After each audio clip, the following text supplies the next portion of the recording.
The all-new 4th generation Mazda MX5. Lightweight, compact, rear-wheel drive and heaps of fun. Not much has changed since the original MX5 brought about the rebirth of the lightweight sports car in 1989. Its arrival triggered a slew of more expensive competitors in the form of the SLK, the Boxster, the Z3, the TT, but 26 years later, the MX5 remains unique in its proposition. The car has all the basics, obviously, to keep the MX5 DNA intact, I'm glad to say. It's very light. In fact, Mazda reporting 100 kgs lighter than the car it replaces. So in that regard, it's very good. Changes direction very quickly. Mazda aim for a comfortable, everyday, usable sports car. And in that regard, they've nailed it perfectly. Unable to take our cameras into Mazda's Miyoshi Proving Ground near Hiroshima, we can't show you how the new model tackled those bends. But believe me, there's a preciseness in the steering that purists will love. The lightness of the car is down to the use of aluminium, which has also been employed on the front suspension to improve handling. I think it's a lovely car. It's light, it's nimble, it's got an excellent balance of power and performance. I enjoyed it. I think it's an unintimidating and fun little car to drive. I was surprised by its ride quality. It's not sort of horribly spine-jarringly firm, and in particular it's got a very nice and crisp manual gear change. There were some concerns that the 2-litre naturally aspirated engine packing 118 kilowatts and 200 newton meters will be a bit breathless at the reef. But hey, if all else fails, you can just park it and look at it. Seriously, just look at it. For all its driving enjoyment, it is above all else a thing of such beauty.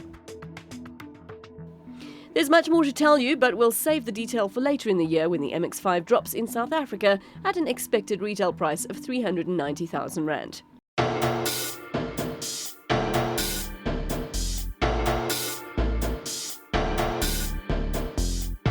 Now, onto something a little more practical but no less exciting. The CX3 is an all-new model from Mazda, which puts it into the ring with all the other manufacturers wanting a slice of the rapidly growing compact SUV pie. It sits on a Mazda 2 platform, but you wouldn't know it to look at it. 60 is interesting. There's been some opinion that the front overhang's a little bit too long. I like the back. I think it's got a lovely little tapered aperture and blacked out D-pillars, and it's got a pleasing shape, pleasing proportions for me. The interior, which we unfortunately were also not allowed to film, is not the last word on roominess, but you will be impressed with the grade of materials used. It feels classy, and the rear seats in particular were extremely comfortable.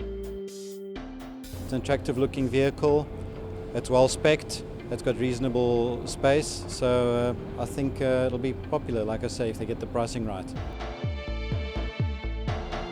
Mazda's likely to bring us a 5 model lineup, all offering the same 2-litre engine that's in the MX5, but in this model you get 115 kilowatts and 204 newton meters. You could have a manual or an auto transmission and 3 different spec levels. I think Mazda SA have absolutely called it perfectly by offering up front an automatic version with a 2-litre engine, so it's a nice large engine size with an automatic transmission.